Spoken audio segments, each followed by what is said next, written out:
Soyons honnêtes. Est-ce que dans les familles musulmanes, aujourd'hui, qui vivent en France, est-ce qu'il n'y a pas une culture antisémite? Est-ce que dès le plus jeune âge, c'était pareil en France dans les années 30? C'est pas une critique du monde musulman. Dans les années 30, c'était pareil en France. Quand quelqu'un était petit, il avait l'habitude d'être élevé dans une ambiance antisémite.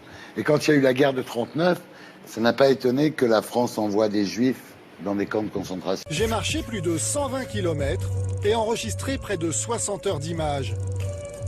En 12 jours avec une kippa, je n'ai subi ni violence, ni injure. Bonjour. Ah, merci. Salam alaikum. C'est Shabbat Shalom, c'est ça. C'est comme ça qu'on dit. Bonne soirée. Alors, j'ai aussi marché la nuit. Je suis allé en banlieue, à Clichy, Aubervilliers, La Courneuve, Créteil, à Vénissieux, à Vaux-en-Velin. J'ai erré dans des quartiers dits difficiles. J'ai croisé des dizaines de groupes de jeunes. Est-ce que dans les familles musulmanes, aujourd'hui, qui vivent en France, est-ce qu'il n'y a pas une culture antisémite? Est-ce que dès le plus jeune âge... Bonjour. Bonjour. Oh, vous êtes donné avec la kippa normale. Hein. Bah, c'est la pourquoi première pas fois qu'on voit ça là ici. Ah bon, vous avez jamais vu ça? C'est la première fois. Ouais. Bah parce que souvent on dit que c'est dangereux alors. Bon. Non, il n'y a pas de dangereux, il n'y a rien, tout le monde s'en pète, on est tous pareils. Pas de... Ma voisine, c'est la voisine de ma mère, c'est une juive, ça fait 30 ans qu'elle habite à côté. Et pourtant on entend souvent parler de juifs qui se font agresser dans les banlieues. Fils de pute, c'est des menteurs ça. Non, moi, c'est pour ça. C'est journaliste, c'est pour donner une bonne image de la religion musulmane et des jeunes de quartier. C'est n'importe quoi, vous voulez boire quelque chose? Non, merci, c'est gentil, on va... Non, c'est gentil. Merci, hein. Au revoir. Bien comprendre d'abord que vous ouvrez le Coran à n'importe quelle page et il y a écrit il faut tuer les juifs, il faut tuer les chrétiens, Dieu les maudit. Soyons honnêtes. Dans le quartier de Barbès à Paris, un groupe de jeunes tente même de me rassurer en me disant qu'ici je ne risque rien.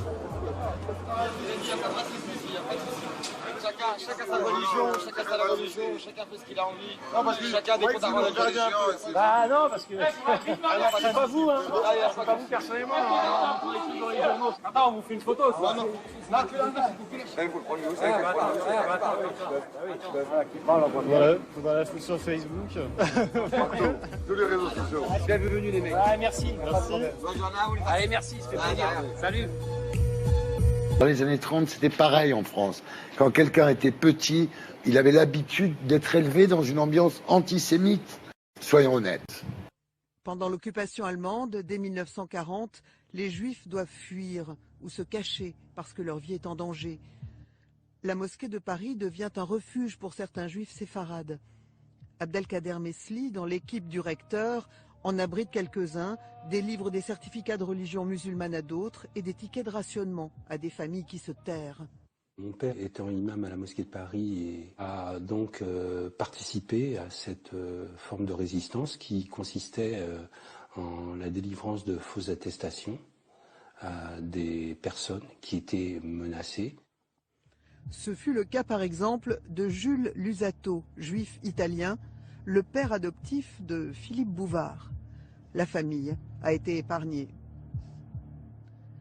D'ailleurs, l'administration de Vichy et les Allemands avaient des soupçons très précis, comme cette lettre officielle en témoigne. La mosquée délivrait à des juifs des certificats de confession musulmane pour les protéger. Le recteur est obligé de réprimander son imam par écrit pour donner des gages aux Allemands. Dans ses lettres, il lui demande de s'en tenir strictement à encadrer le culte. Le recteur va ensuite éloigner l'imam Mesli à Bordeaux comme aumônier des prisonniers militaires musulmans. Là encore, il aide des fugitifs avec de faux papiers et se met en danger. Il sera dénoncé à la Gestapo et déporté en juillet 1944. Puis ce sont les camps de Dachau, de Mauthausen, où malgré les séances de torture, il ne révélera pas le nom des membres de son réseau. Au moment où les Américains libèrent son camp, en août 1945, Abdelkader Mesli ne pèse plus que 30 kilos. Surtout dans les périodes là que nous venons de vivre, je crois qu'il est important que des histoires de ce type-là ne tombent pas dans l'oubli. Il faut tuer les juifs. Soyons honnêtes. Il y a des gens de confession musulmane, des imams, qui ont permis, qui ont mis en danger leur propre vie pour pouvoir sauver la vie de gens qui étaient juifs ou autres. Je pense qu'aujourd'hui encore, ça prend peut-être encore plus d'importance. Aucun musulman français ne figure au nombre des justes qui ont sauvé des juifs pendant la Seconde Guerre mondiale. Mais Mohamed Mesli ne revendique aucun honneur pour son père. Soyons honnêtes. Ça me fait marrer quand Ardisson dit qu'il n'invitera plus jamais, les deux personnes qu'il n'invitera plus jamais, c'est Dieudonné et moi, car je dirais que les raisons pour lesquelles Ardisson ne m'invitera plus, c'est notamment ma pensée, et que sur cette pensée-là, Ardisson a été mon maître. Hein, je veux dire, c'est un type qui était fier d'exhiber à l'époque, dans sa bibliothèque du 2e étage, les annales révisionnistes dont il avait l'intégralité. Donc je dis, Thierry, tu sais que je le sais. Il se faisait appeler l'homme en noir.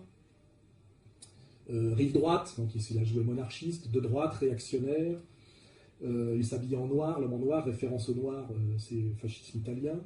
D'après des infos, ça reste à vérifier, le deuxième prénom de son fils serait Benito, et il était évidemment, comme tous les gens qui ont une posture catholique, traditionnelle et monarchiste, il était un antisémite carabiné.